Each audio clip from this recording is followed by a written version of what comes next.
Hello and welcome back to another one of my YouTube video tutorials. It's Guitar Secrets time, and the player we are talking about today is a certain Ray Pepperell, better known as East Bay Ray, guitar player for the legendary US hardcore punk band Dead Kennedys. They're a great band, basically, one of my favorite punk bands because musically they were quite diverse and they were very good players. And this is all something I would like to cover in this little video tutorial. Just shortly, the Dead Kennedys were started late 70s amidst a big punk wave in the United States. And in 1980 they released their first album, Fresh Fruit for Rotting Vegetables, which is kind of a landmark recording as far as US punk rock goes.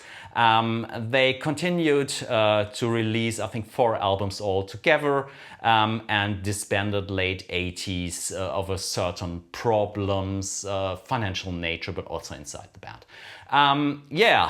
Why are they so great? Well, they combined a lot of styles, still under the punk rock moniker, of course, but they also included things from other genres, and they're very, very, very, very good musicians.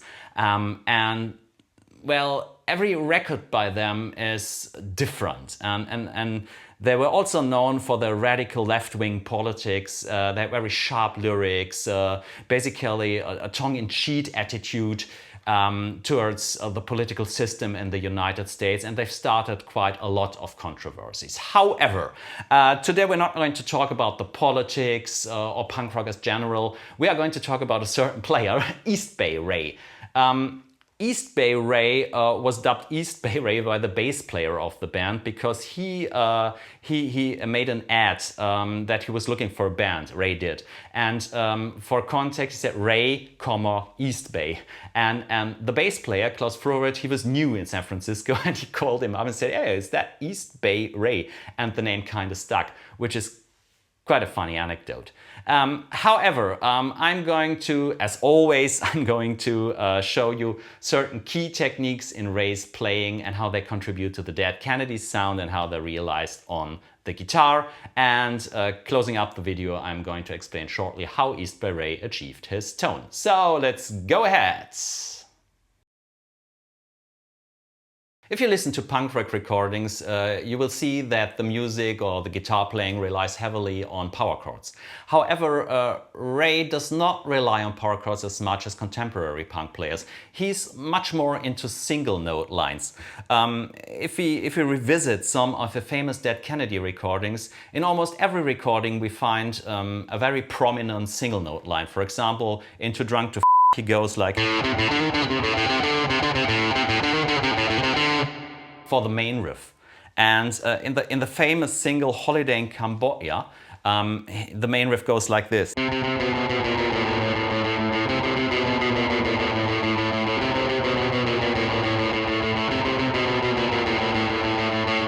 Also a single note line on the A string. They both are. Later on in Holiday in Cambodia he goes something like this.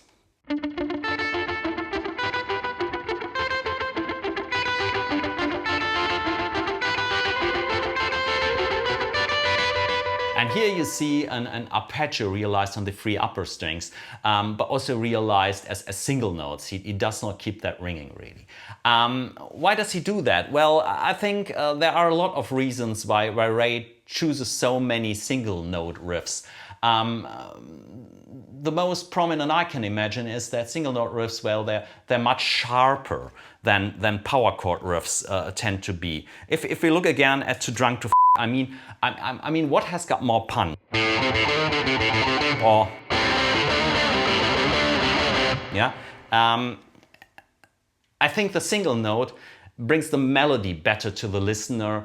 It is sharper, it does have more attack, and it is easier to put into a mix, into a prominent place.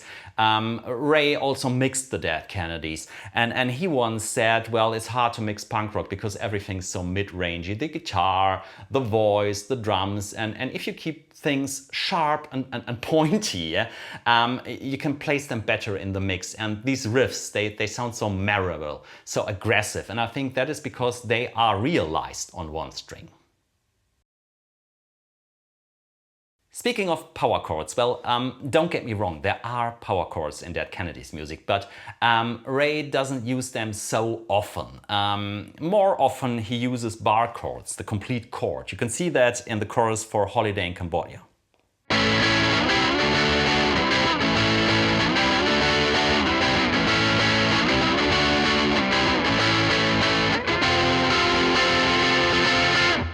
Yeah, and that is typically for him. He takes the whole chord rather than just the power chord, and he most often employs the E shape kind of bar chord, not the D shape. What is the reason? Well, if we take apart that bar chord, we see that it consists of a power chord, and the two notes on the last string also belong to a power chord. So what you have here is basically a power chord with some extra, no, well, a power chord with some notes doubled. Yeah. And here on the G string, you get the third, which makes it a major chord. Yeah, and so this is basically one big power chord with just 1/3 in, and the third goes for the extra grit. This is with a third. And if I now dampen the string, much more power chordy because of the pure intervals contained in that chord. And now I've got a third in. And that makes it extra spicy with all the distortion he's got on top of it. And that makes it a little bit punky, I think. Yeah, and he even constructs riffs out of these. For example, Government Flu goes like this.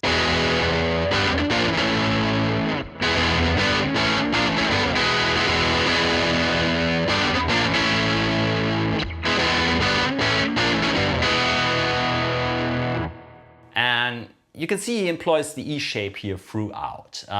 There are instances in which he employs the D shape as well. Again, too drunk to but much more he employs the E shape of the bar chord for the reasons I just gave you. One thing which has always fascinated me about Dead Kennedy's music is how broad their musical influences were. I mean, they were not just a straight hardcore punk band like High Speed all the time.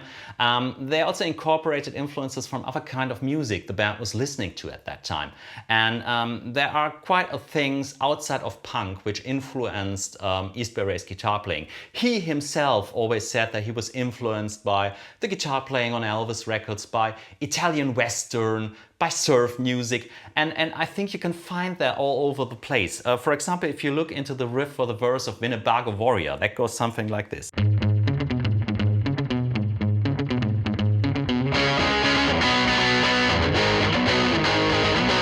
And I think especially the first half of it, that is a country riff, isn't it?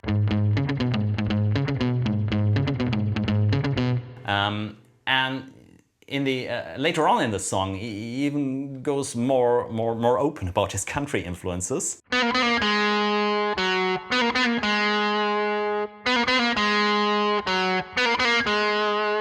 And that comes after the chorus. That is also a little bit Italian spaghetti western-like, but I think it's specifically chosen to underline the atmosphere of Winnebago Warrior. And I think you can see also a lot of surf influences in his guitar playing, especially on Police Truck. I mean, this is, I think it's surf guitar throughout. I mean, the riff goes like...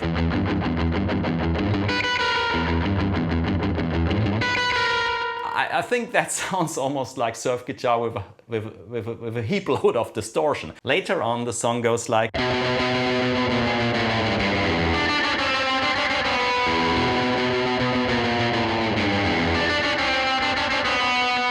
That's also heavily influenced by surf guitar. And the sound he employs is like a mixture of surf guitar and punk rock. And I think that's very fascinating, because these are musical styles which normally don't have to do much with each other. But the Dead Kennedys always managed to mix them. I mean, they covered Rawhide, which is a classic country song for the In God We Trust Incorporated EP. They covered Viva Las Vegas, which is kind of rock and roll number for the first album. They've always looked into other genres and incorporated them into their music. And I think that is what makes great musicianship, to be eclectic to a certain kind of level, but then create from other genres and your genre something which is truly original. And I think no punk band were as good as this as the Dead Kennedys. As usual, at last I want to talk about East Bay Ray's guitar tone. I mean, East Bay Ray's guitar tone is quite distinguishable from the rest of punk rock guitar players. So it's worthwhile looking at it a little bit. I've already talked about his influences from surf and country playing, and they are reflected in his setup, kinda. Let's begin with the guitars Ray played. There are two prominent guitars he played during his Dead Kennedys tenure, and that is a Telestyle and a Strat-style guitar he assembled himself from Japanese knockoff guitars.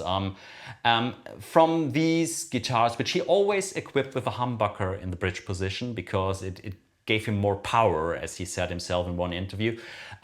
From these guitars, he would route the signal to an Ecoplex tape echo unit, which is most prominently featured on Police Track, especially the beginning, and also on Holiday in Cambodia.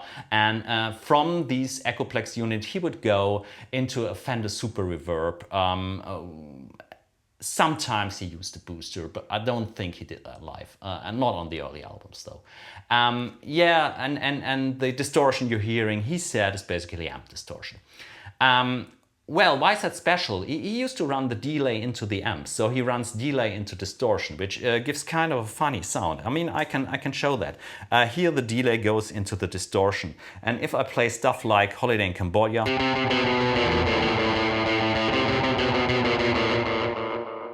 here you can see it. Each delay sounds differently.